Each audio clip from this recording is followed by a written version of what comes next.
Sorry about that. All right. We got it. Did you want to turn the video on for them or? I gotta share my screen here. Oh, that's fine. Yeah, we're good. Okay. Did you want to have the Zoom up there or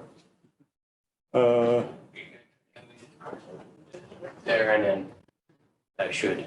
Gotcha. So you guys can see it. Thank All right? you. Yeah, of course. We good? Yeah. Okay. All right, welcome. I'd like to call the meeting of the Broadband Feasibility Committee to order, Friday, October 14th at 8:37. First item on the agenda is approval of minutes for the last first two meetings, I believe. Everybody got copies of that? Any changes, comments, anything? No, the only change I have is typographical on my part on the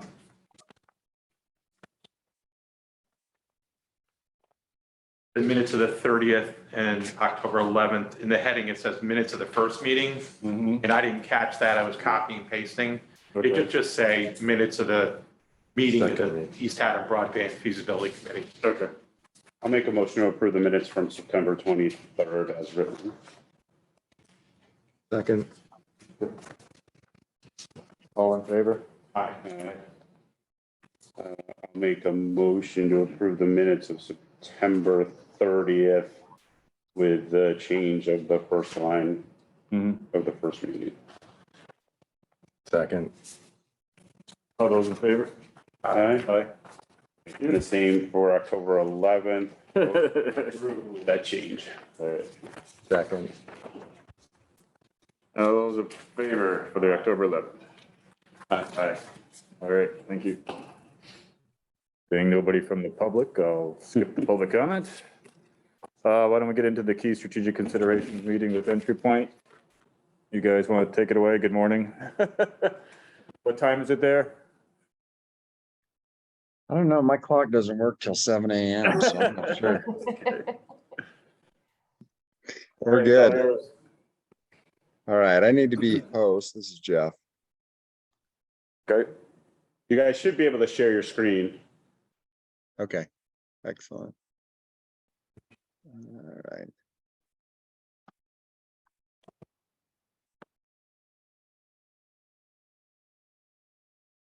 Nobody's coming in. Let's see.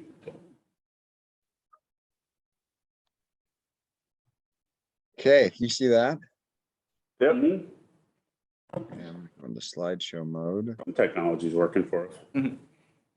Good. All right. We blocked out 2 hours.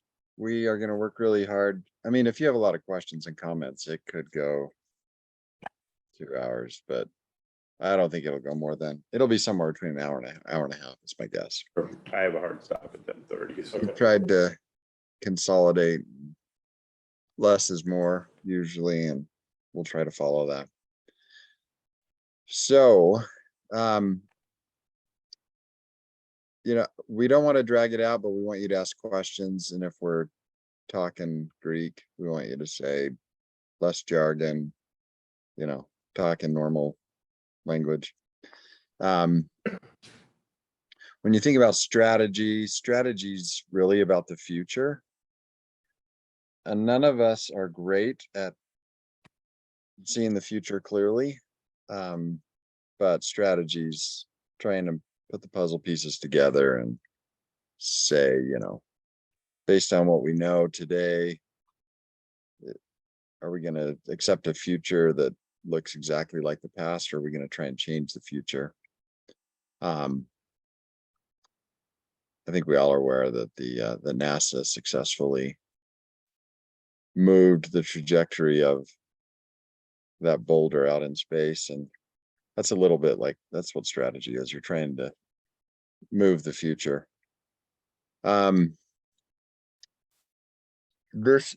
We had about 6 quotes in here, and Nicole made me cut it down to 3, so this is one of the 3. No, he had more like 9. So this is one of the big 3. If you skip the strategy step, here's what, and most people do.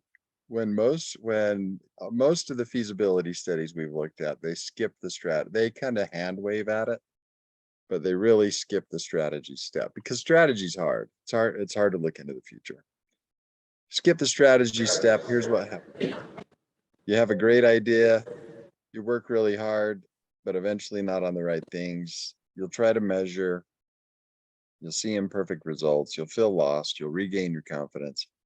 You try again. You work really hard, but eventually, again, not on the right things. Nicole wanted me to tell you who this person was. He's not famous. He's a writer. I think I read this on Medium. I tried to find his credentials. So let's just say he's a writer. But I think he's right about this idea. If you skip strategy, if you do something hard, you're going to eventually not work on the right things. You're going to get lost in the process. So this is the way we break down strategy versus tactical, strategic versus tactical considerations.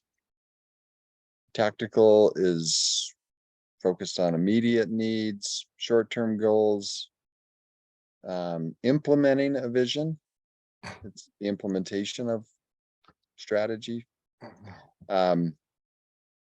It's more comfortable with something that's stable. It emphasizes the existing organization and proven techniques. On the other hand, strategic things are looking out into the future, more long-term goals and objectives. It's creating a vision.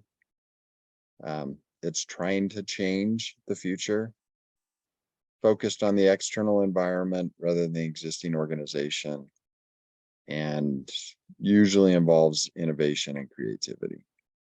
So because of that, strategy is hard. And but we think it's really important, and we think good strategic work can be done in broadband.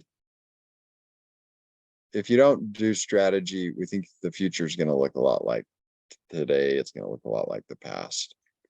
And we'll get into that. What do we mean by that? Any comments on strategy? We all in sync on this? Okay. All right. So what's the problem? I think we all know the problem, right? I mean, you basically hired Entry Point to work with you on this because of the problem. It's actually bigger than these three things, but I think this is a pretty concise way to summarize it. There's a lack of competition, and that's, because of the lack of competition, we have availability gaps, we have affordability gaps. The history of the internet is that the cable companies had cable infrastructure as the internet emerged, and the phone companies had voice infrastructure. Both of them figured out how to run the internet across their infrastructure. And I think they both knew that this thing was either going to kill them or be their future. And there was a lawsuit out in Oregon which tried to force them to leave their infrastructure open, which means other service providers could operate across their infrastructure. The judge in the case said that, basically found that the internet is not a regulated thing, and therefore they could not force them to do a particular thing across their infrastructure. So they were given the ability to basically do what they've done. So we've ended up with legacy cable infrastructure. Voice, DSL became the phone infrastructure, and I think certain segments of your community have DSL still. DSL is close to becoming irrelevant. So what you're seeing now is the voice companies are starting to migrate to fiber. They've recognized the reality is they're going to be dealt out. The cable companies have really pretty much killed them because they've got better infrastructure. But you're starting to see Verizon, Frontier, AT&T move to fiber as their strategy. For a while, Verizon and AT&T, their strategy was 5G. But about a year and a half ago, they recognized that strategy is not going to work. We've got to deploy fiber. So anyway, you live with this reality, a dominant cable company, some people connected to DSL, which doesn't work well enough. And digital divide is, in an a poor even urban area, the digital divide really is about affordability. In a rural community, okay, I'm going to say East Haddam semi-rural. In a semi-rural community, it's about availability more. And it can be about affordability, but it's often more just, this thing doesn't work well enough for me to work from home or do whatever I want to do. So, in the other conversations we've had when I've been there, we've talked about this. Some of you are in those meetings, maybe not all. These little dots represent the capacity of these infrastructures.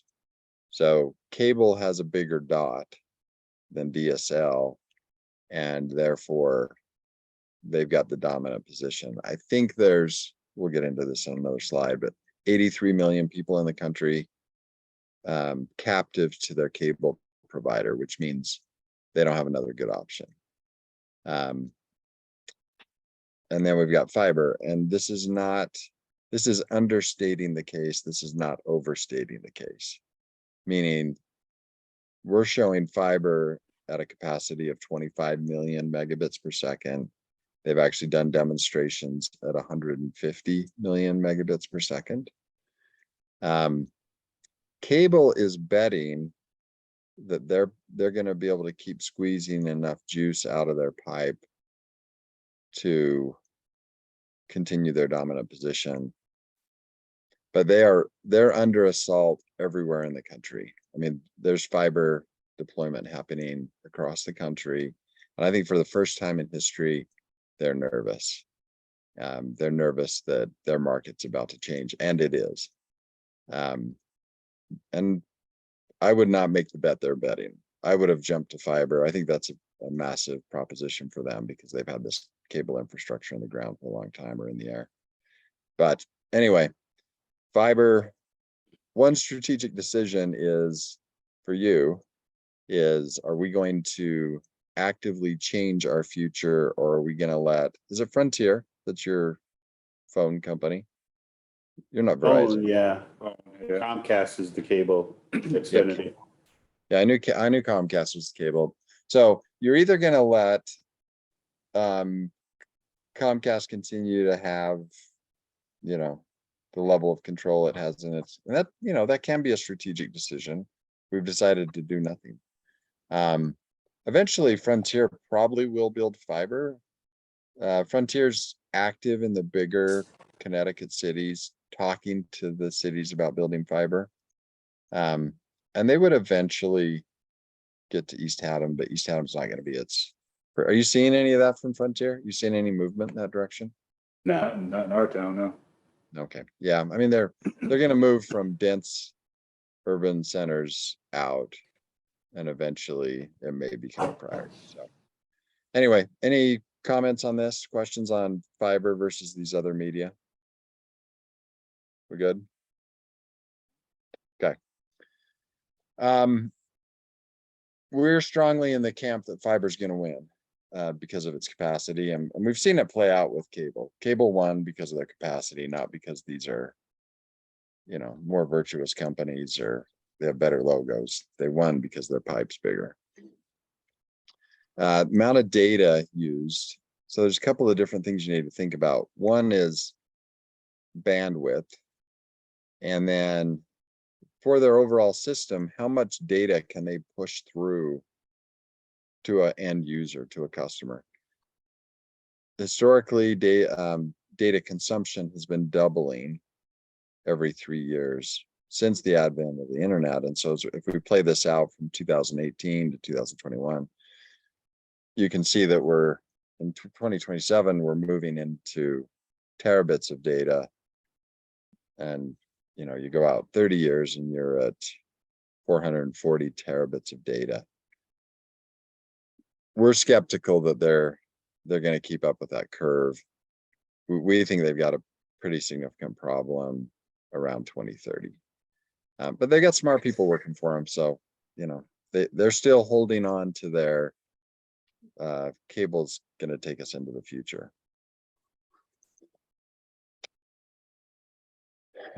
So that's one.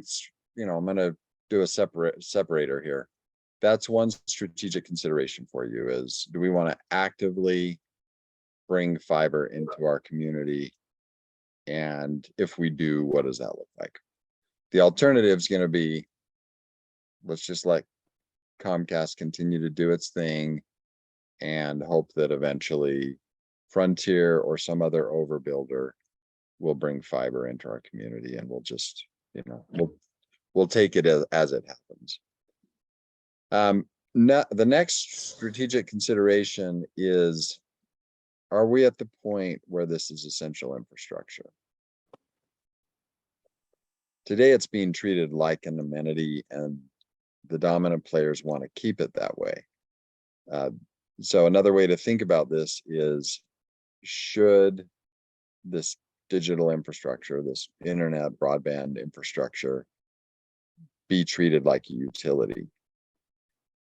Or, you know, or do we just let it continue to be, it's a nice to have, it's kind of a luxury item. If you have it, great. If you don't, hopefully somebody will fix that problem eventually. This is, to us, this is probably the most important strategic consideration. Devin and I were in a meeting last night with Westport, Mass. And in our reports, we typically will model a 60% take rate. And that's aggressive. I mean, for a new player to come into a market and get 60%, that's aggressive. But we think in most cases, we can lower the price and 10x the speed. And if you do a good job marketing in that scenario, we think you should be able to get a 60% take rate. So they were concerned that that we were modeling too aggressively, and we show them what the 50% take rate, what the 40% take rate looks like. So we're showing them what the lower take rates look like. But both to them and in a meeting in New Bedford yesterday, we said, we actually think you're going to get 100% take rate. And they said, what do you mean? And we said, if you treat it like a utility, you're going to get 100% take rate. It's just going to take time. We don't know what the time is, but if you treat it like a utility, your costs are going to be lower for everybody. And in time, you will get everybody, just like we got water to everybody, just like we got sewer to everybody, and we got electricity to everybody. So 60% is we think you'll get that in the first 2 to 3 years, but probably in the first 10 years, you're going to get 100% of the people that are connected, if you really treat it like utility. But this is, in terms of the way to think about it, if you're going to say, let's treat this like utility infrastructure, that does have certain implications in terms of the way you go forward and the way you think about rolling this out. All right. Tom's seen this, at least. I think others of you have. Kevin Kelly's some think he's a futurist. I think he's kind of a technology philosopher. I think this is true. Communication is not just a sector of the economy, it is the economy. So you can't extract, you can't now reimagine what it would be like to unbundle the economy from the internet and from broadband communications in general. It's just everything is connected, and we've gone from, Kevin Kelly's point is, the economy used to be a kind of a physical world where it was steel and automobiles and airplanes, and the economy was about those physical things. Now, as we've gone to a digital economy, the software is running those physical things. So all of those physical systems are now controlled with software. And so we've made this transition where we've got to have a network to communicate between these physical objects, and it's software out on the edge that's controlling the economy. And I think that's true. And I think that's the future as well. All right, so I'm going to pause. Any questions on any of that? Utility infrastructure, point here is the economy is one thing that's important as a strategic consideration, but it's not even just that. Our whole lives are now connected to the way we communicate as families, the way we consume entertainment, work. It's all mediated by these networks. Any comments, questions on the idea that? Yeah, I have a question. Yeah. Are you able to hear me okay? I'm not sure how these mics work. Perfectly, yeah. Very Okay. sensitive. So you alluded to briefly and said that you're going to touch on it again about the concept of a utility. Mhm. And in my mind, what I think you're getting to, and stop me or correct me, is that something like this would be important to have run up to everybody's house or business initially, Mhm. as opposed to allowing people to say, yeah, I want it or don't want it. Because one of the things I struggle with is initially, if only 60% of the people take it or 50% of the people take it, when those people move on, what's the cost for the next owner to run a cable to their house, which may be a barrier now to many people in town if they physically don't have cable TV, Comcast. Yeah. right? Is that what you're alluding to, or is there something different there? So that's a good question. And you're thinking about it the right way. And so it does flow into your business model. And how do we, one approach, and probably the approach we would recommend, is that you build the infrastructure with the assumption that in time you are going to get 100%. But what that practically means, and I think this is important in a place like East Haddam where lots of people have long driveways, is that you essentially, I'm going to say you put it at the curb, even though I know you don't have curb and gutter throughout East Haddam, but you're going to put it at the curb of every property.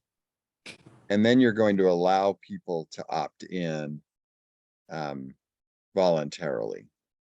And so there's a few approaches to that. So does that make sense, that part of it, that you're going to build a system that has the capacity to eventually serve everybody? That doesn't necessarily mean you're going to run a fiber from the edge of the property, the road, all the way to the side of the house. That makes sense? I understand that. I'm not sure if I agree with the concept, given the rural nature of some of these properties. I mean, we were looking at properties in 2019, and long driveway is kind for some properties in Munis. Yeah. We have neighbors that are now building on our street where, to run cables, you may be running through ledge or whatever if you don't deal with it up front. So if somebody were to say, no, we don't want it, and then the next person moves in, is that a $500 connection fee, a $5,000 connection? You hear those stories about people that say, yeah, Xfinity wanted, or Cox wanted, or whoever the incumbent is wanted a lot of money to run a trench from the road to bury those cables underground. And I just don't know. I'm asking the question. I'm not saying it is a lot or it isn't, but that would be one of my concerns, is if you only get 60% of people taking it, you're left with a gap of 40% that when they move in 5, 6, 7 years, they may have an unpleasant surprise and make the same decision they're making now. And no, I'm not going to pay the incumbent a lot of money to run a cable that last mile. Mm-hmm. Yeah. Yeah. So, I think there's both tactical and strategic considerations there. And, I think that's when you're going to have to, if you walk this process forward, you're going to have to get to the point where you get a design, which we're doing a high level design, and say, what's an average of the distance from road to the house? What does that average look like in East Haddam? And we'll have that data. And so we can do high level models. That doesn't mean we're going to contemplate each property and which ones have ledge and which ones don't. If it's a trench, it's going to be affordable if there's not a lot of rock. If there's a lot of rock, it's going to be challenging. And we would, in those cases, we would look at, are we going to do an aerial run? What's the cable company doing? Do they have a buried scenario, or are they running aerially from the road? It runs over it runs on the phone lines, and the last mile to my house is underneath. Yeah. Most of the older properties are all aerial. In some of the new, developments in areas where people have either done construction, they've put in underground. But like my house was built in the 80s. It has the power and the phone underground, the cable's aerial into the house because Comcast wasn't here. There was no cable when the house was built. Yeah. And they didn't make accommodations for an extra trench or the ability to get it there. So. Yeah. So Yeah. Justin, So go ahead. so one other way to look at this is, again, when you go back to the utility model, so think of it like your water system, right? That's a utility. Typically, when you build a water system and you extend a water system into new development, the main lines will always be run down the main streets in that development, right? But you don't hook up the houses until the houses are built. But the main lines run already. And as houses go into that neighborhood, they pay a fee to connect to the water system and do that development, that build out, right? And whether the first people that build the homes and connect to the water fee pay the exact fee, the exact amount of money that the last person that built a house in that neighborhood pays. Even though technically speaking, all of the main line by that time has already been paid for, right? By the initial development and the initial homeowners that put in their money to connect to that water system. So again, the fiber is kind of the same way. If you treat it like utility, that's the strategic decision. Do we treat it like utility? Because if you do, what happens is that 60% initially pays for all the common runs and the, if you will, fiber in the street. And then as people connect, you're absolutely correct that down the road, those last few houses that decide to connect, they're literally, the only cost is going to be running from the street into their home. Okay. But them paying into the utility is not based upon that. It's based upon what everybody else paid into the utility. Does that make sense? Mm-hmm. Just like the water system, everybody pays the same to connect in, right? So again, that's one of those strategic decisions you make. If we treat it like utility, then it's everybody's in it together and everybody pays, even though the last people that sign up, technically it won't cost as much to connect them because all of the main infrastructure has been paid for by the initial adopters. They still pay the same amount. And then that cost comes in to offset the maintenance and operation expenses of the overall utility for everybody. So everybody's kind of made whole, if you will. That's how we do it with water. That's how we do it with electricity. That's how we do it with centralized sewer systems. And what we're saying is, if you treat it like utility, you do the same thing with the fiber. Is that helpful? Yep. Yeah. So there's a few layers to the decision-making process. The sort of simple strategic layer is, are we all in agreement that this is now essential? Meaning, if you don't have this infrastructure and have it reliably, it's going to be difficult for you to participate in modern society. So that's the first layer. And then you're really going to progress from there, from a strategic orientation, if you decide to go that way, to increasingly tactical decisions. How do we run the main line, which we call the common? It's common to everybody.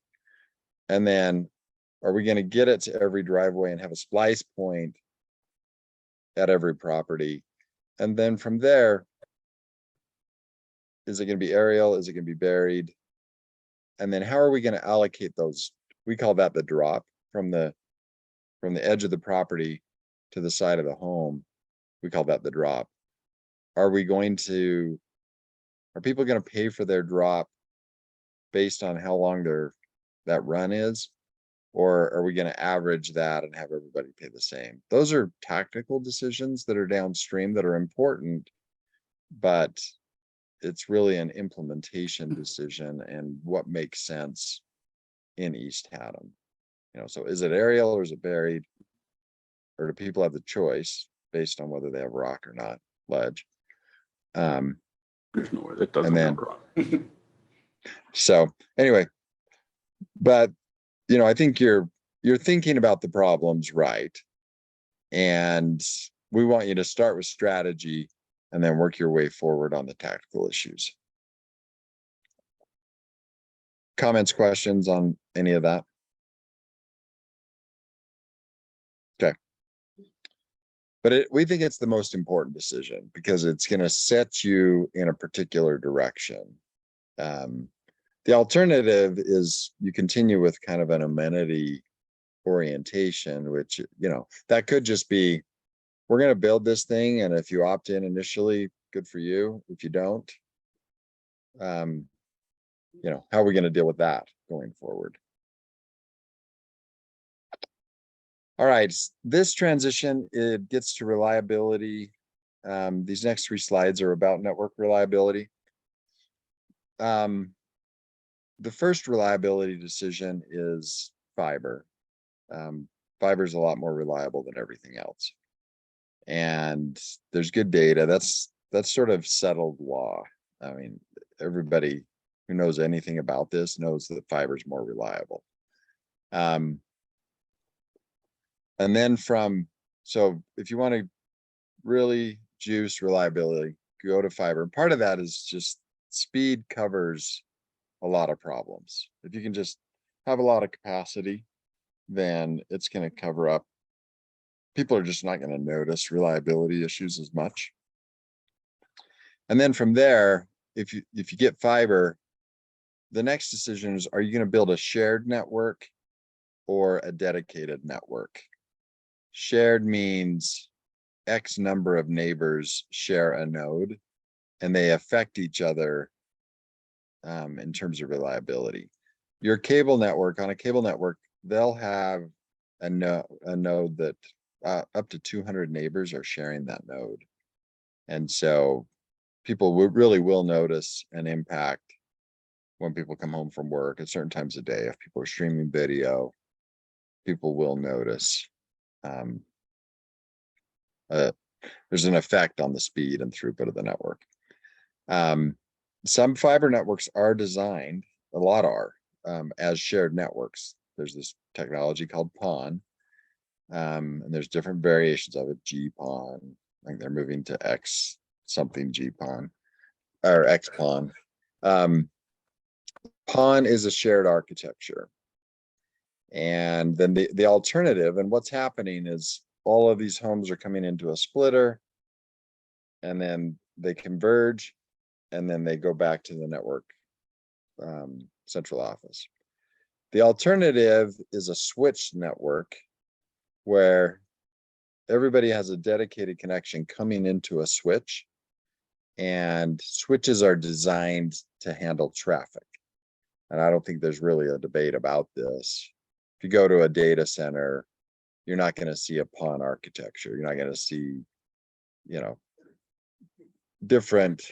a shared system where they can affect, once one server is going to affect another server's throughput, everything comes into a switch because switches are designed to handle traffic. And the metaphor I use here that I think's close enough is if you go to, what would be an example? Detroit's a newer airport. Atlanta works this way as well. Atlanta or Detroit. when you get on the plane, you're getting on single file, one at a time. It's not a very fast or efficient process, but they haven't figured out how to drop everybody into their seats simultaneously. So you get on single file. If you get onto the train to go from one terminal to another terminal, there's going to be 10 doors, 3 to 4 people can walk through those doors at a time. And so the trains at the airport are very efficient because lots of people can load. And so that's more like a switch where it's designed to handle traffic. And the shared network is more like the single file loading of the plane. So this is a reliability decision. Are you going to build a dedicated network, or are you going to build upon a shared network? The costs used to favor the PON. Go back 10 years ago, PON systems were less expensive. What's happened though is that we now have white box switches, and a switch that used to be $10,000, $12,000 from Cisco, when the white boxes emerged out of Taiwan, you can buy those switches now for $1,500. So the price collapsed from 10,000 to 1,500. And that, in our view, you're not going to save money by going to a PON network because of white box switches. They've just changed the market. So that's one. What are you going to build, dedicated or a shared network for reliability? So question on when we talk reliability, on the switched setup, right? Is there any difference in like power requirements? Like, does each of those switches require power where the splitters don't require power as they're Yes. spread throughout your community, right? Yep, that's true. So for us, being a very rural town and a major outage and a major storm comes through where we see power outages throughout, you probably have a much higher reliability in the splitter option than you do in this core switch option without having to maintain a whole bunch of small generators around the town and everything else. Yeah. So, part of that question is an aerial versus buried. And I'm guessing, I don't know, I'm guessing that because there's so much ledge in the ground where you are, do you think the main network, just knowing what you know, do you think the main network would be buried or aerial? Aerial, 100% aerial. Okay. Yeah. So I'll just give you a little background, right? The last hurricane we came through with Hurricane Irene, our power company spent $1.4 million in repairs in our town. Just in East Haddam. Just in East Haddam on infrastructure that was damaged because of trees coming down. Now, we've done a lot of tree clearing since then, but we also haven't seen a major storm. So, even on blue sky days, we have trees come down that wipe out part of town. Yep. Yeah, I think that's a relevant consideration that you'll need to work through. I think that's not a non-trivial thing and part of your reality. I think a difference between fiber and the electrical system is that you will run a guy wire and you'll lash the fiber to that. And so it's very common that when trees come down, a lot of them will lean on the fiber and the fiber won't come down where the electrical will. But, that's a function of how big the tree is. I mean, if the tree's taking down the poles and it's a massive tree, then you're going to have an impact. So I think it is a consideration. Yeah. Honestly, what we see typically is the fiber stays whole. Yeah. It takes the poles down before the fiber snaps. Yeah. And that is common. Yep. It's strong. It's got a guy wire.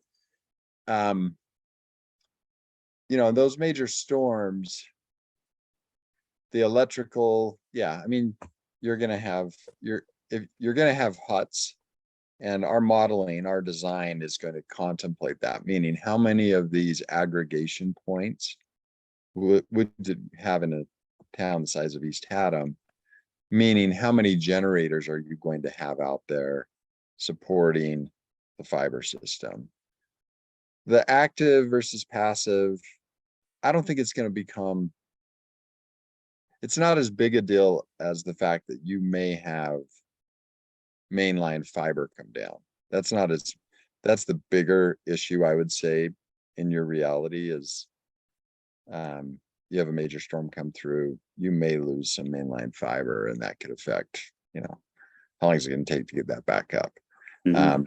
The electrical versus, you know, the passive systems out in the field versus an active system. We always put generators on those huts. So, but Yeah, I think it's good so. to have it up on the board and be part of Yeah. the conversation. I also think it's interesting to note though that, I mean, there's what, 44,000, 4,300 households? Yeah, Okay, Roughly. so you're not gonna have very many. You may have one hut. And then the central office, maybe. Yeah, probably. It also may be designed to run all the way back to the central office in a network that size, because it's not an enormous network. So you're not gonna have a lot of these huts out in the field. Yeah, two max. We'll see what the design shows, because you're kind of spread out, but you're not gonna have, we were working on New Bedford yesterday, and what did we, they had a bunch of them. They're 120,000 people, and they had a bunch of these huts. You're gonna be a different scenario. But it's a valid point, and it should be part of your decision making. Any other questions on reliability? Okay. This one's kind of a no-brainer to us. People are still building fiber systems that are asymmetrical, which doesn't make sense, I don't think. So much of our world is now upload.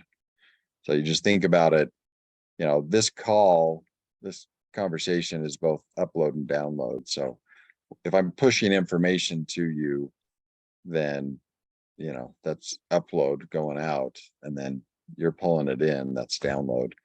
In the prior pre-COVID world, download was much more important.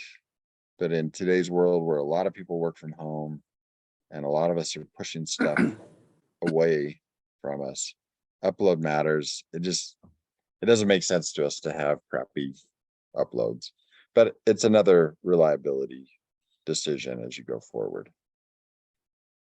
Cable and DSL are asymmetrical by nature. Cable, the way cable works, it is, and as far as we can see, it's going to continue to be an asymmetrical system. All right, now we're going to talk about business model. The first thing on business model is we recommend that you unbundle what's going on, and you do it. We believe in unbundling both the technology layers and the business model layers. And so what we're saying is, let's isolate the cost of infrastructure from the cost of maintenance and operations, from the cost of services. And part of the reason to unbundle them is so that we can see what each of them costs. Today's world's totally bundled, and none of us know. The infrastructure in reality is largely paid off because, you know, cable, they do upgrade, they bring in more fiber to the node, and they're doing some upgrades. But much of that infrastructure has been in place for a very long time, and it's been retired, paid off. But they don't, when it gets paid off, they don't stop charging you. They treat it as if it's not. And really what that means is you're a renter on their system. You're not an owner. With your water system, when you pay off your water infrastructure, that part of the cost goes away, and then you're really paying maintenance and operations. And that's part of, you know, that's part of the utility thing, is once you pay off your infrastructure, the cost is going to go away. So we want to optimize each of these three layers. The other part of this is, if you treat it like a utility, you're really setting yourself up for 50 to 100-year infrastructure. We don't know how the services are going to evolve over the next 50 years. We do know that they will evolve, but we don't know how they're going to evolve. And if you unbundle these, then you're really positioned to adapt as services evolve. Entry Point's view is that the ISP is going to get automated. So there's nothing that the ISP is doing that can't be automated. As long as it's in a bundled world, they can protect themselves from that. But when you move to an open architecture and an open business model, and you expose the ISP to innovation, that's the point at which it's going to get automated, and the cost structure is going to change. We think the history of the cost of email is analogous to what we think the future of ISP services is, but again, it's in the future and none of us can see it clearly. So we call this a transparent business model where you can see what's going on at each layer, treat it like a utility. You know, this becomes exposed to everybody. Everybody can see these are what the costs are. And then you try and optimize them to drive the costs down. So that's one strategic decision. At the business model layer, a key focus is improving affordability. The nature of a utility is it's not for profit. Some utilities are run by private companies, and so they are for profit. I mean, Warren Buffett's heavily invested in utilities, but a public utility run locally is not going to, it's going to be not for profit. It's going to be, essentially it's a cost plus you're going to build up some kind of reserve for that storm that's going to come in the future. But it's not, we're not building in 10, 15, 20% for profits. So the tools to improve affordability, go to a utility model. We know that open access, bringing in competition, is going to drive the costs down. So that's another lever we can pull. Unbundling, which is what I was just talking about, unbundling the infrastructure and services so that we can optimize each layer. Allow the infrastructure to be paid off. Now, again, strategies about long-term, and nobody's highly motivated by the fact that 30 years from now, I can pay off my infrastructure, or 20 years from now, I can pay it off. The first network we deployed in Idaho, we had about 20% of the people just write a check for the infrastructure. So the monthly cost on that network's $48 to $49 to all in, all three layers. The ones that wrote a check, they pay $27 a month.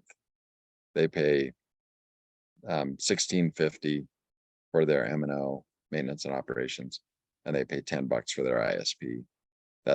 And they retired their infrastructure costs. So, we understand that people aren't going to make decisions based on this fact, but the day you stop paying for that infrastructure, it starts to matter. And what was their initial all-in cost? They were, they built it out over a 5-year period. They started at around 3,000 per home, and that's moved up over time with inflation too. They're probably at 3,700 now per home. It's a totally buried network. And it's a, I'm not gonna say it's urban, it's suburban. It's, houses have frontage of probably 70 feet on an average. So it's suburbia.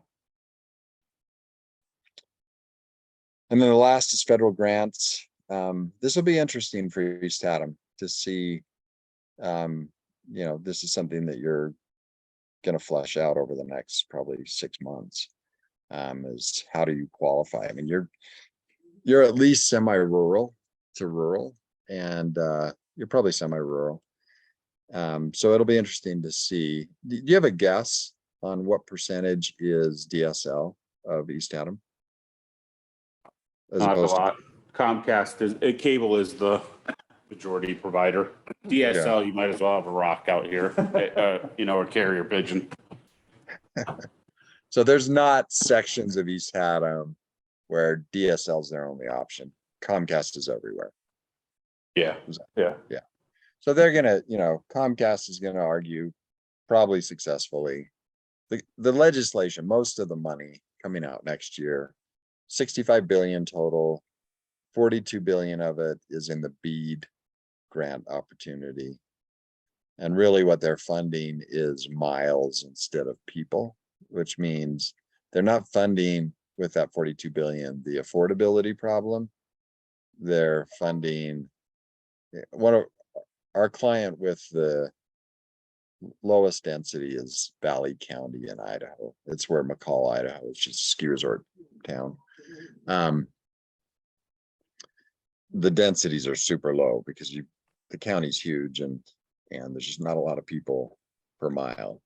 That's the kind of stuff that's getting funded with this 42 million. And we're a little bit cynical because we've been doing this a while and we know how the cable lobby works. So we believe the cable lobby doesn't particularly care about giving up that territory. So they've really pushed this federal money that direction, which means go ahead and fund the parts of the country where we don't have operations. And so they, we don't know this, but our cynical side believes this, that go ahead, spend your 42 billion on Valley County, Idaho. We don't operate there.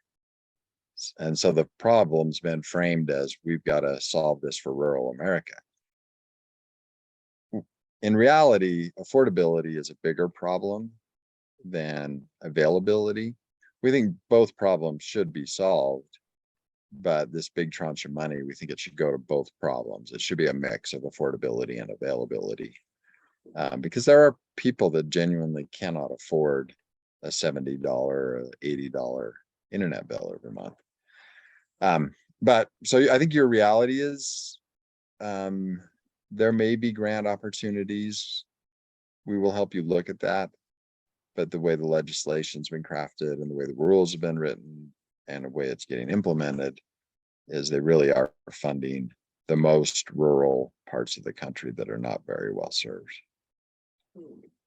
They did come out and say Elon Musk's satellites are not eligible for the 42 billion. So they've taken satellite off the table. We think they should have taken cable off the table, meaning you're only eligible if you deploy fiber, but our lobby's smaller than theirs. So these are the main levers in terms of improving affordability in our view. But they can have a meaningful impact both today and in the future if you follow this formula. All right, open access. I've been talking to Tom. How many years have we been talking, Tom? 3 years, 4 years? We still have this slide, and I showed it to Tom the first time. First time we met at a cafe in his prior neighborhood. So I think you understand this. So the analogy here is that our current model is like this. So digital roads versus physical roads. If we did it this way, we would give FedEx their own road and give UPS their own road. Nobody else could drive on their road. And really open access is just, let's build one road and let everybody drive on that road. And if you make that road a utility, so it's the infrastructure that's the utility, not the services. Services are not part of the utility. So that's the whole idea of open access is really the economics. It doesn't make sense to have multiple roads with fiber. Previously, you had DSL competing against cable, and the infrastructure was already there. So, they had their systems and they figured out how to get the internet to run on them. As we go forward, we think the whole world's going to fiber because it's going to take us so far into the future. And it doesn't make sense to build two fiber systems. It doesn't make sense for Frontier to build one and then some overbuilder or for the town to build a fiber system. Build one good fiber system and then open it up so that we get actual competition at the service layer and innovation as well. So this is another business model decision you will make. Are we going to continue with this single ISP model or are we going to transition to an open access model? And if we go to open access, there are actually what we classify as three different kinds of open access. And we can dive into these, whatever level of detail you want. Dark fiber open access, what happens there is the town would just build the common system or the mainline system to the edge of the property. And then in a dark fiber scenario, you let the ISP build from the curb or from the edge of the road to the edge of the house. And that sounds, at first blush, that sounds appealing. Like, our total cost as a town is going to be lower because we're just going to build a mainline system. And then we can recapture that cost by charging the ISP X dollars per month. And then if we have 2 or 3 ISPs, they can go out and market. The problem with that system is that once somebody builds infrastructure, they control the customer. I mean, is that property really ever going to change their ISP? Are they going to go to the expense of having a new wire run, a new fiber run from the edge of their property to the home? And so they largely become captive to that ISP and whatever that pricing model is. But that's the dark fiber. Huntsville, Alabama is a dark fiber open access system. Google Fiber was their first ISP. And because it was Google Fiber, nobody else came in. So it ended up being single ISP, even though theoretically it's open access. Manual open access is a system that goes all the way to the edge of the home. It's a lit network, which means it's lit from the central office all the way into the home. They've got a piece of equipment in the home that lights up the network. And then you've got a portfolio of ISPs you can choose from. And if you switch your ISP, you can send a message over the portal, so it feels somewhat automated. And then manually, they're going to go and cut you over. So think about it as, we're going to unplug you from the port of this ISP and plug you into the port of this other ISP. And that's what happens. They're going to have to do a little bit of scripting. They're going to have to write a script so that the network traffic knows how to flow. That's manual open access. And the biggest manual open access network in the country is Utopia, which is Intermountain. Started here in Utah. And we went and visited Utopia when we started our company. And we were working with the head of the networking department at the University of Utah. He went with us. We walked out, we stood in the parking lot at Utopia. He said, these guys need automation. It's ridiculous what they're doing because software can do all of that. All of that manual stuff they're doing can all be done with software.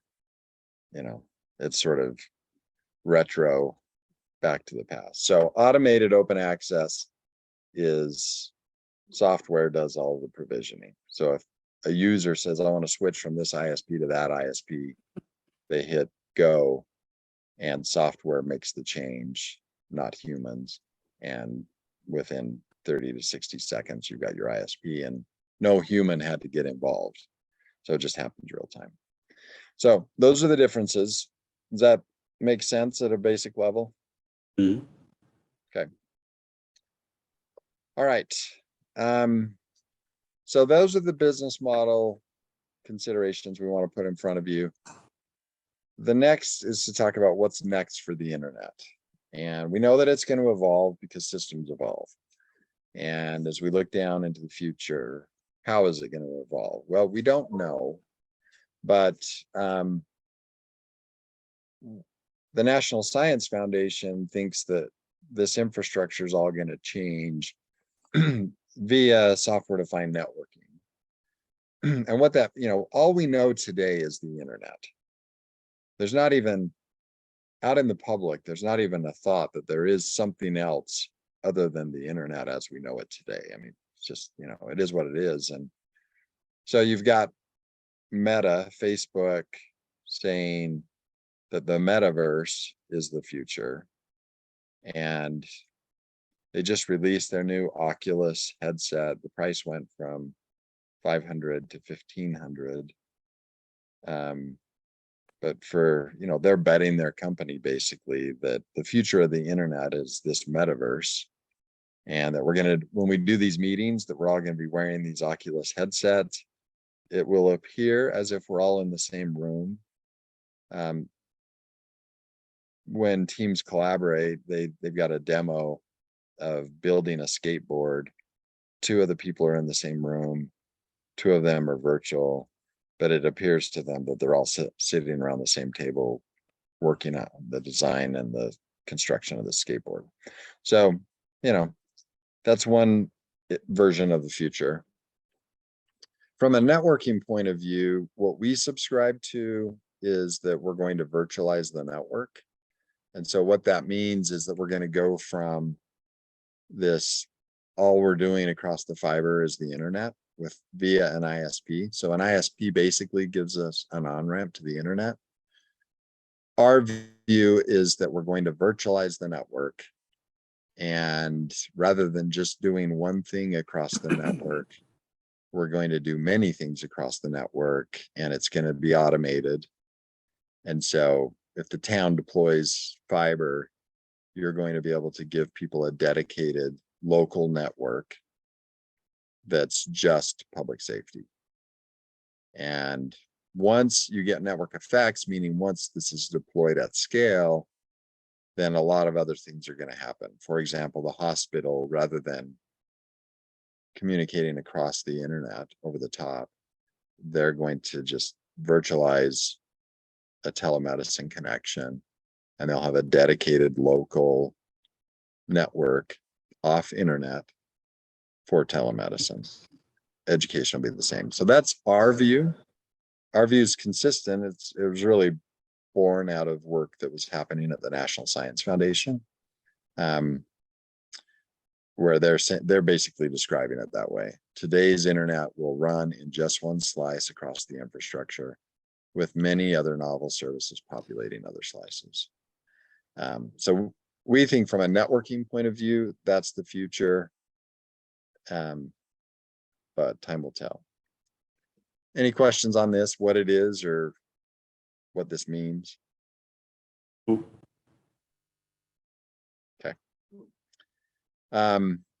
We see it as one benefit of local ownership of infrastructure is that these large national systems don't think locally, they think nationally. And status quo is to their advantage. They want to preserve the current state because they can block competition in the current state. They can control whatever innovation happens on the network. So if they decide to evolve, they would decide at a national scale. When you get to this local model where you have an open system and you're allowing for innovation to happen on the system, you're going to see a much more rapid pace of change. Things are going to evolve more quickly. For us, and the way we're working on it is we deploy bigger networks. So we're working on one NFL city.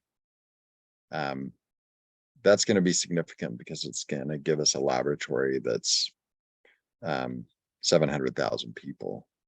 And we're going to be able to do things at that scale. We just yesterday got Chico, California. Chico's big for us because it's a city of 125,000 people. We think we're going to be able to do a lot more in terms of this innovation at that scale. They've got their own, I mean, it's in a contained city. The hospitals are all in the city. The school districts are all in the city. Same public safety systems, same utility systems. So when you have that kind of laboratory and you bring technology to bear from a networking point of view, we're going to be able to do some really interesting things once that network's built. So, this is our view of the future.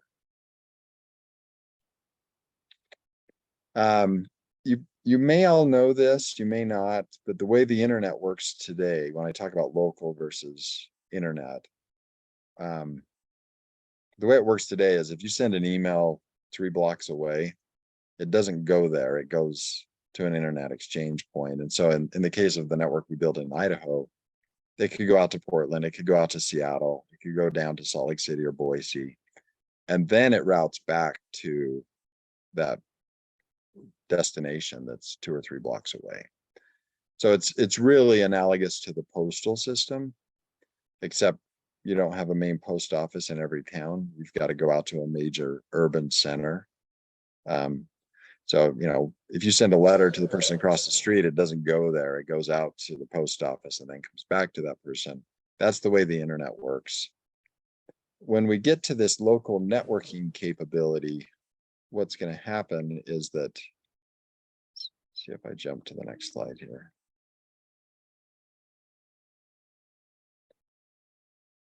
When you send that email, you're going to have the ability to just communicate locally. So in the networking stack, the internet happens at layer 3 of the 7-layer system. This is down at layer 2. So you're communicating not across the internet, but across a different addressing scenario. And you will have the ability to just communicate locally. And we think that's important from a public safety. Nobody expects it now because it doesn't really exist. The technology's there, we can do it, but it's not deployed at scale. But we think once people do have it, it's going to be important from a public safety point of view, but it's also going to be important from privacy and security point of view. You're not sending stuff out onto the World Wide Web.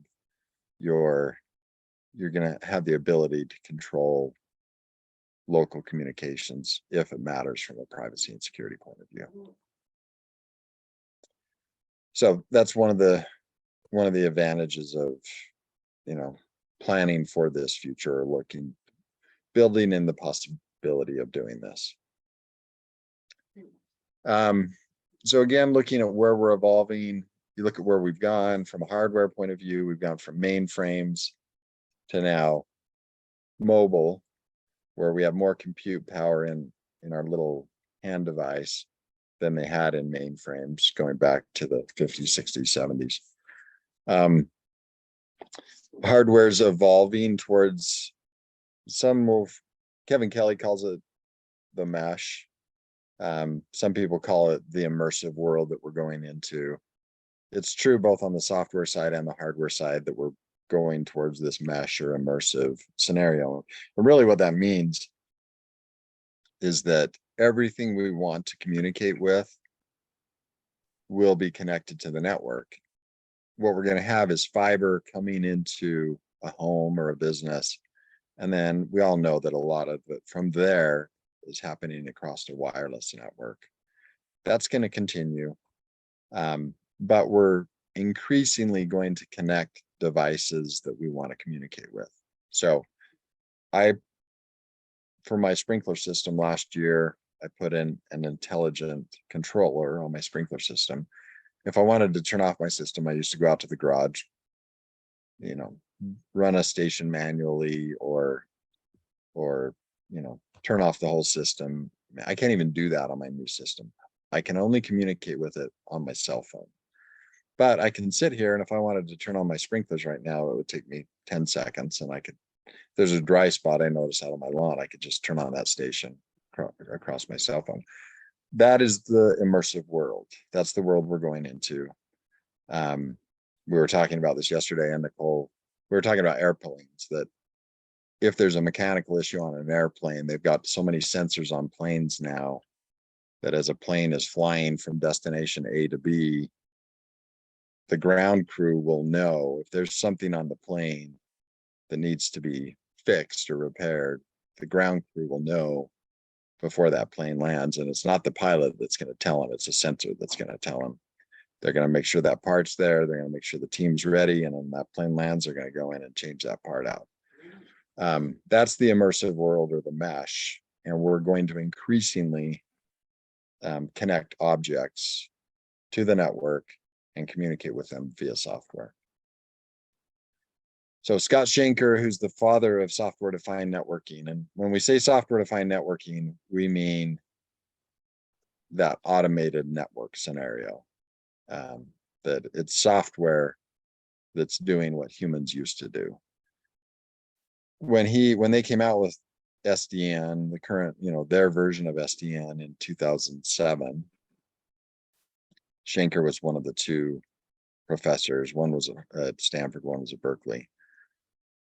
This is one of the things he said: everything interesting will happen in software at the edge. So the whole goal of software-defined networking is this, that we're going to be able to control objects out in the world with software, probably in our handheld device or with a computer. So again, this is where we think the world's going. IPv4 versus IPv6. When the internet came out, we had 4 billion total addresses globally. And that sounded like a lot. I mean, even though there's more than 4 billion people, they weren't contemplating that everybody in the world would get connected to this thing, obviously, because they didn't have enough IPv4 addresses for the population. But as we've all gotten cell phones and as we all have connectivity at our homes, it's not enough. We don't have enough addresses. And so we do some backflips technically to make it work. But in the meantime, they've been planning for IPv6.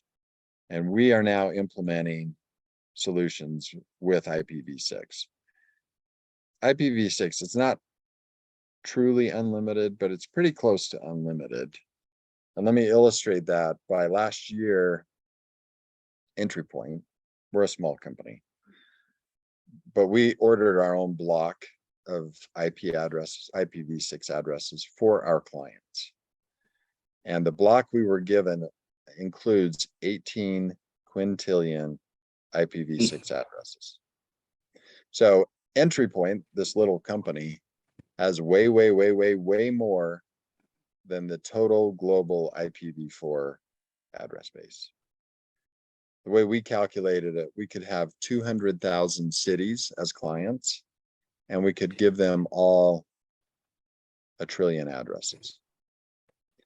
So when we say IPv6 is unlimited, it's, as far as our lifetimes go, it's unlimited.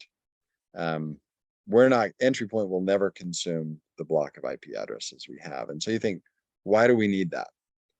Well, everything we want to communicate with is going to have an IP address. That means you're going to put an IPv6 address on your dog, and you will never lose your dog. So if your dog wanders away, you're going to have an app on your phone that will tell you where your dog is, and you're going to go get your dog. So everything we want to communicate with in our environment is going to end up with an IPv6 address, we think. And we're going to interact with that world across the network, probably across our handheld device largely. And it's going to be a different world. And we're going to want to control the security of that. When you get that many endpoints out there, you're really opening up the attack points on your network. And that's a large part of the reason why we think these local networks are really going to matter, is that if you can control and communicate with them either locally or across the web, in many cases, I'm going to probably choose to manage my garage door locally. I'm going to put that on a local network so it's not exposed to the World Wide Web. So that's, from a security and privacy point of view, as we proliferate the number of objects we communicate with, we're going to also want to control the security and privacy of that connection. All right, so we're almost at an hour and we're almost done. So Jeff, can I share a couple things then, just to tie a couple things together? Yep. So go back to the IPv6 slide. That So one. either one. So our point here is this. Your car will come from the manufacturer with an IP address already assigned to it. Your toaster will come from the manufacturer with an IP address already assigned to it, right? I mean, these addresses are being distributed currently to every manufacturer on the planet of any kind of device that we would ever own or want to interact with. Okay. So if you consider that and consider that every single one of those IP addresses, if activated, are going to be continually sending data across these networks, then that starts allowing you to understand why the experts are saying that every 3 years our data consumption will double, right? And so going back to the very first part of this conversation where we talked about, come 2030, the cable company is going to really struggle to even be able to accommodate the kind of volume of data that we need to run over these networks, and why we have subsequently from that conversation said fiber will absolutely be deployed in every market, in every city, in every town across America eventually, because it's the only one that can support, it's the only media that can support billions of IP addresses and billions of little tiny appliances and automobiles and everything else communicating simultaneously in real time what's going on with them. Does that make sense? And so again, strategically, you're trying to look into the future. Well, we can kind of predict some of these things because we know what's happening today with this addressing and with manufacturing, okay? So fiber will eventually get deployed everywhere because it's the only thing that can actually support this kind of future and these kind of deployments of all of these devices that are going to be communicating. So the question that the town has is, do you want that fiber to be owned and controlled by a private company that will set prices wherever they want to set them? Or do you want it to be owned and controlled by the public for the public good in a utility model? That's really ultimately the number one strategic question you've got to ask yourself. So that's all I wanted to say, just kind of bring those things back together. Okay. Good. All right. So some technical problems that we're focused on, we're going to be pretty transparent. You can tell just listening to us, you can tell we have biases in terms of where we think things should bend and where we think they will bend.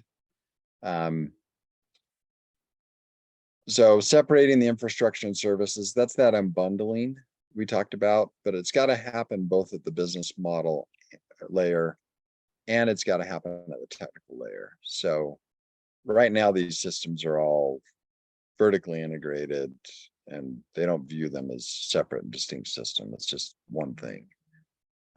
When you unbundle or separate the infrastructure and the services, then you organize your business model pricing to cover the infrastructure and maintaining the infrastructure. And then you liberate yourself so that whatever happens on the services ends independent. And you want to structure the technology that way as well, so that we're going to maintain this fiber system because we know it's going to take us 50 to 100 years down the road. It's got so much capacity and it's accelerated. They're improving the amount of speed and bandwidth you can push across fiber. It's getting better, it's not static. But you want to put yourself in a position where you can manage and maintain the infrastructure as one thing, and then liberate yourself so that however services evolve, the network's not going to get in the way of that. The network's not going to constrain that. And it's not, we're not advocating that let's just let technology, let's totally give ourselves over to technology, but in a lot of ways, technology does. The fact that I can control my sprinkler system from my phone is a good thing. I can turn it off and on if it's going to rain. The sensors actually tell me that. They'll actually shut the system down if it's going to rain. It's a good thing. that doesn't mean everything about technology is good, but there are definite life improvements because of it. Another, I'll give you another example. My mother passed away 4 years ago from pulmonary fibrosis, and she had to check her oxygen levels, just put a little oximeter on her finger, and she would check it. But when her oxygen got low, her thinking got less clear. And we should have been in a position where she should have just worn a device, and I should have been notified if her oxygen levels dropped below 90. That was technologically possible, but it wasn't deployed. And so it's that kind of thing that we're going to get to, where we're going to be able to monitor each other. I mean, you're going to be able to monitor your family members if there's some kind of medical condition, and you're going to get notified. If there's an issue, you're going to get notified so that you can respond to it. So we want the network to enable these kinds of capabilities and not get in the way. Today on this national deployment, it is in their interest to control the pace of innovation. They want to contain their world and what's possible across their networks, mainly because they want to keep control, not because they want to stop innovation. They just want to keep control of this thing. We're saying, open it up, control the infrastructure, and make sure that the infrastructure supports what you want to do, but then stay out of the services, let innovation happen across those service layers, and have the network support all of that, and give it the freedom and independence it can.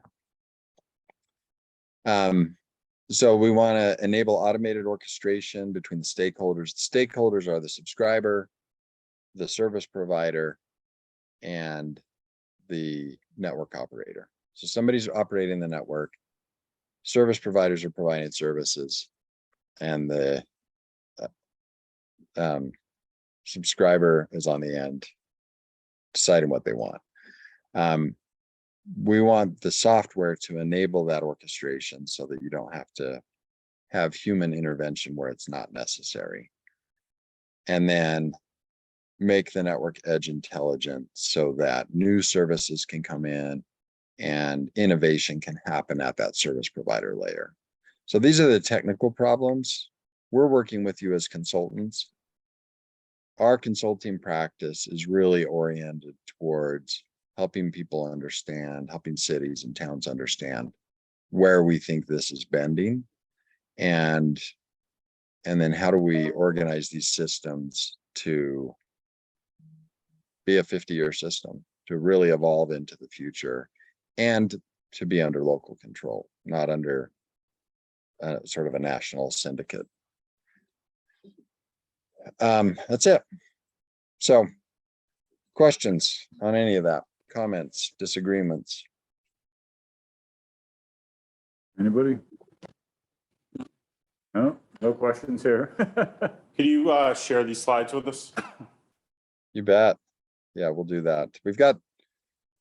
We're trying to trim it down, so we've got some that have way too many words.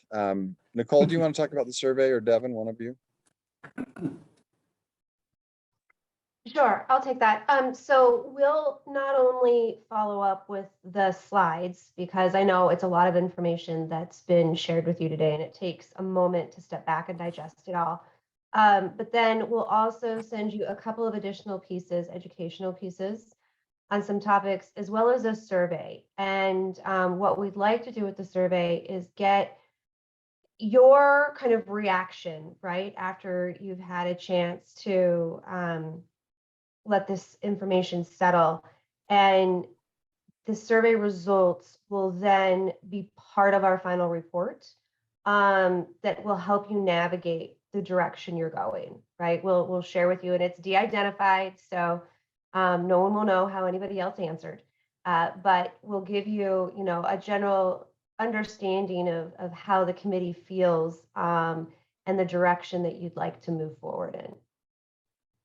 So it's going to ask you stuff like, how important is fiber versus, remaining with a cable controlled infrastructure. So it's really that kind of, it's dealing with all of these topics that we've covered and what are your preferences relative to this information? So without us sort of looking over your shoulder and breathing on you when you're alone, what's your attitude about where you want this to go is really what it is. Okay, so we'll share that. We'll share the deck with you. You know, other questions may come up for the subsequent meeting and we can take those on the next time we chat. So in addition as well, we'd offered a couple of additional education meetings that range from 30 to 60 minutes each. If you want to take a deeper dive, and there were 14 topics, which we can go in to more depth, you know, at our next touch base. If there's something you want to take a deeper dive into, we're happy to do that. Yeah, This so for is- example, one of those could be the business models that have been deployed out there. So, you know, we can give you 10 or 15 cities that have implemented municipal networks. What have they done? What's the variety of those? What do those look like? We've got a particular bias towards automated open access, fully disclosed. But there's other people have done other things, other varieties of open access, other single ISP implementation. So that's the kind of deep dive we can get into in more depth. Okay. All right. Well, we condensed a 2-hour meeting to 1 hour. That's success, right? If nothing else. That's it. of value. Any questions or comments from anybody? We're all good? Okay, thank you very much. Okay. We have been working on the overall message for the website. Hopefully we'll be done with that within a few days. I got some comments. Yeah. I think I saw yours first thing this morning. So we'll be working on that, and hopefully, definitely by our next meeting next Friday, hopefully sooner, we'll have it all set and ready to go. Great. Okay. Hey, All excellent. right. All right. Thank you all for your time. Thank you. Thank you, everyone. Take Have a care. nice weekend. You too. Thanks, you too. Yeah, I was good with the comments on the letter. The only thing I was questioning, we're trying to make it positive. When we throw the unemployment thing in there, it kind of puts a negative spin on it. So do we find some other like reason, school or, you know, community meetings, something like that versus applying for unemployment. But other than that, I think the changes were good to move it forward. Just bring it up here. You know, in full disclosure, they scare me a little bit when they start talking about the lack of grant opportunity, right?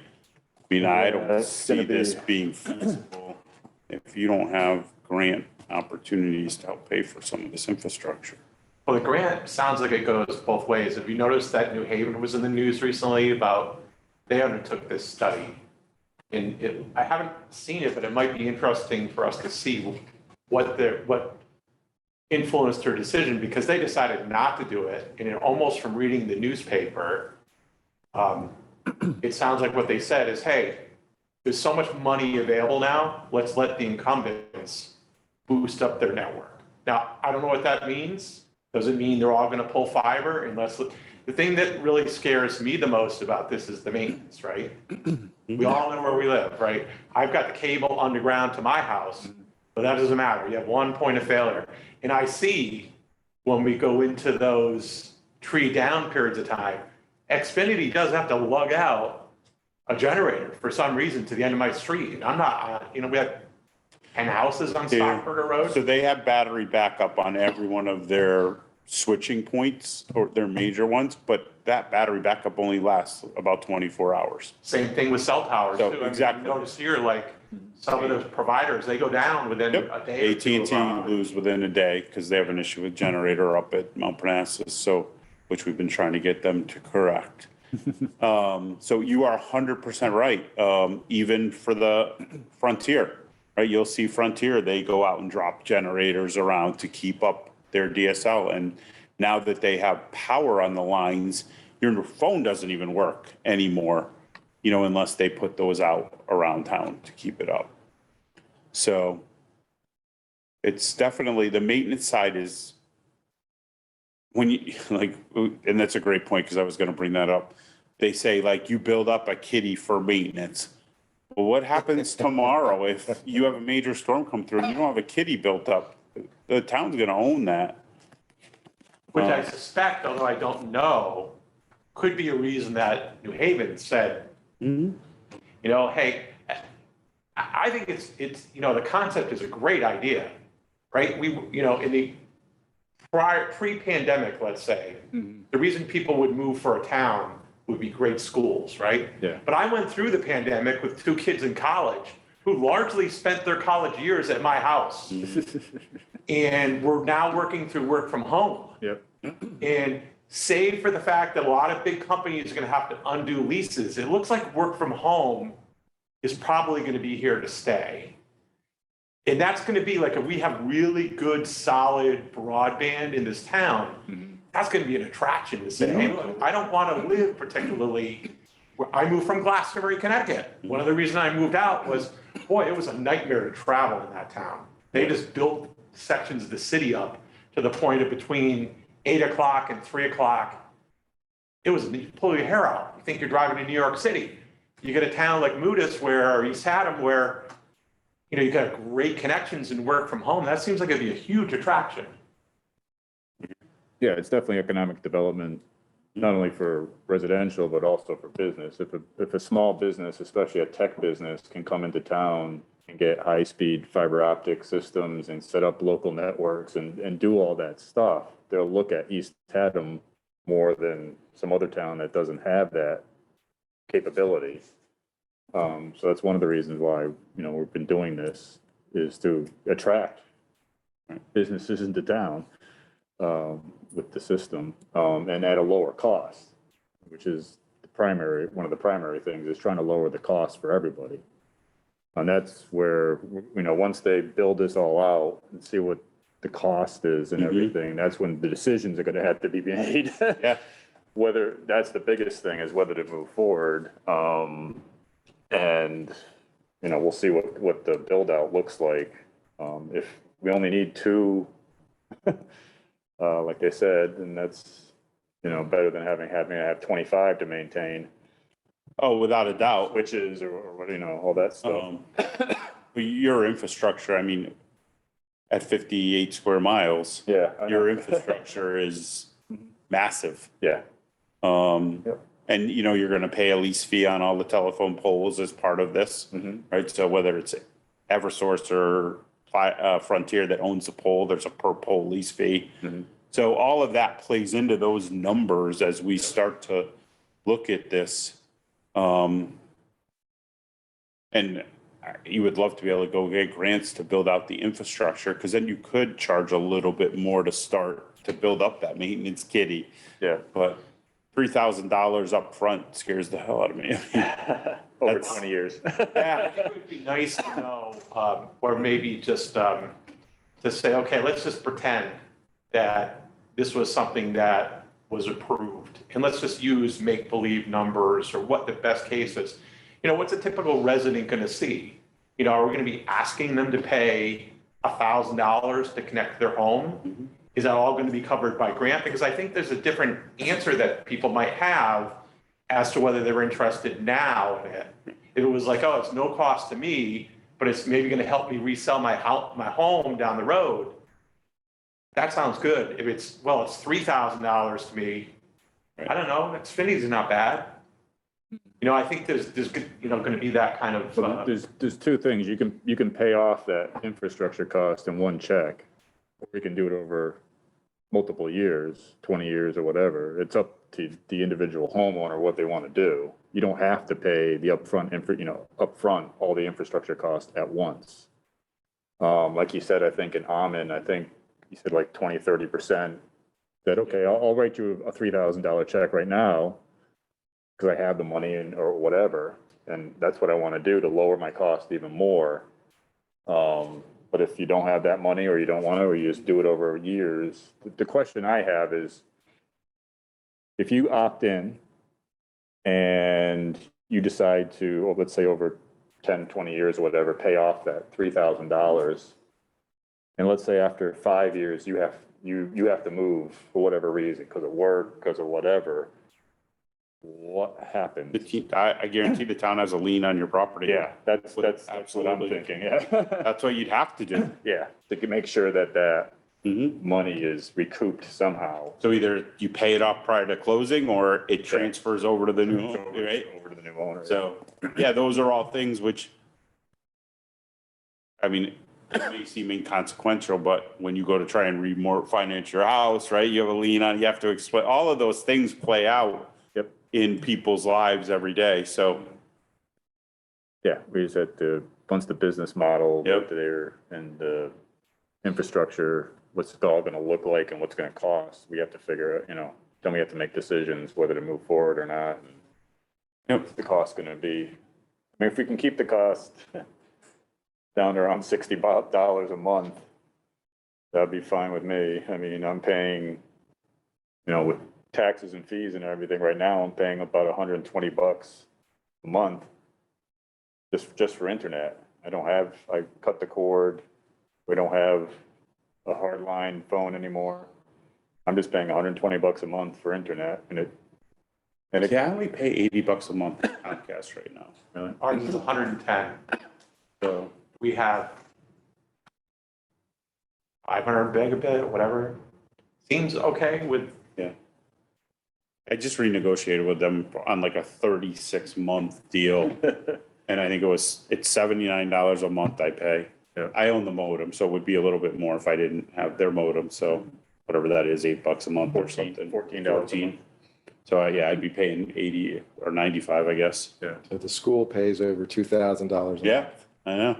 Yeah, businesses pay a hell of a lot more. yeah, the business is a ripoff. Mhm. They gotta pay a lot of money for their internet access. $2,000 a month you gotta pay, and is it fiber? No, it's just, for us, it's over coaxial. Okay. And, It's hefty. and when the pandemic happened and all your students had to disperse across the country, did that put a big tax on your, Didn't put a big tax on our system. It certainly slowed it down a bit. But for that, it was all about the end user, for the student and what services they had access to. yeah. And that's what they found here in the school system when everybody dispersed to their homes. Some people had the system, enough speed to deal with it, and a lot of people didn't. Yeah. And I talked to Rob Smith when he was first selectman when all that happened. That's the biggest complaints he was getting is, I can't work from home and then have 2 or 3 kids also working for school, and the system can't handle it. Because everybody on their streets doing the Oh, same yeah, it thing. was brutal. It was brutal. And that's what just slow, like you said, it's all shared and it just slows everything down because everybody's online all at the same time, so. But that's, like you said, working from home is not going away. It's, my wife works from home and it's definitely not going away, so. What's a rough path for this committee look like? Oh, No, wow. we've met with these folks, we've had some education, we're working on a survey. Yep. We'll survey the people in the town, we'll wait, we'll get the results and maybe do a follow-up. Yeah. Once we get the results, we'll probably meet with entry again. Yep. And from then there. they're working on the infrastructure build out with a subcontracting company that they hired to look at East Haddam and see, what's the basic cost to lay lines and. Is that all part of our initial agreement with these Yes. folks? Or Yes. is that like a phase 2 depending upon survey results? Well, if the survey results come up really bad, I Right. think everything just stops. I mean, if, let's say only 20% say, yeah, this is something I'm interested in, there's really no point in continuing to move forward.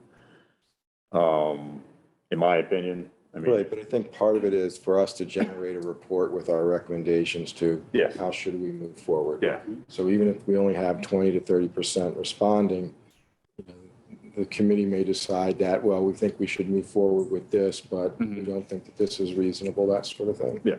Yeah. Because I like the idea of thinking about this in terms of infrastructure and unbundling the different components of the services. I think that's really important for us to think about. And getting competition is, Yeah. to me, a big thing. Because the reason I started this in Canton when I was on the Board of Selectmen in Canton. That's why I've been talking to Jeff a lot for the past 5 years. And at that time, you know, and Canton's still the same way now. It's just Comcast in Canton. And the prices kept going up, and nobody had any other options. So I said, there's got to be a better way to do this. So I started, you know, exploring, and that's how I got hooked up with Jeff. And we started the process in Canton. And unfortunately, the State Department of Public Utilities came out with a decision, I believe in 2017 or 2018, where they said there is a law that allows municipalities to provide broadband to residents and businesses. DPUC in 2018 made a decision saying you can't use telephone poles to do it. So everything would have to go underground, which is in some towns, especially Canton's the same way with ledge everywhere, cost prohibitive to have to lay everything underground. So it stopped the project cold. The state Supreme Court, a year later, after DPUC was sued by a lot of different municipalities, state Supreme Court said, that's not what the law says. You will allow towns to use telephone poles to do this. And that's why when I moved here, I started it back up again, because I found the same thing here. It's just you only have, especially where I live in town, you only have Comcast, that's it. You have no other options. So I just think, you know, there's got to be a better way. That's why I'm doing this, basically, because there's got to be a better way than what we're doing now. And I like the private network thing too.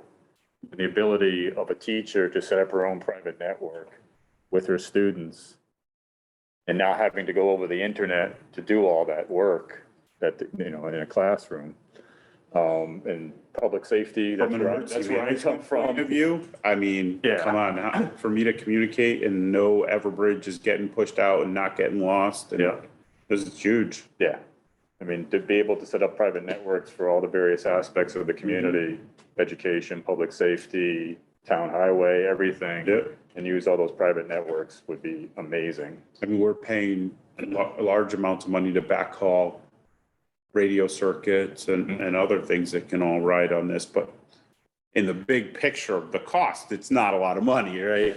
That's where it's the benefit and the reward versus the cost, and where does that balance out? Yeah. We have to figure out. So, any other comments, questions? I know you have a 10:30 hard thing, so motion to adjourn. So moved. All right. Favor? Aye.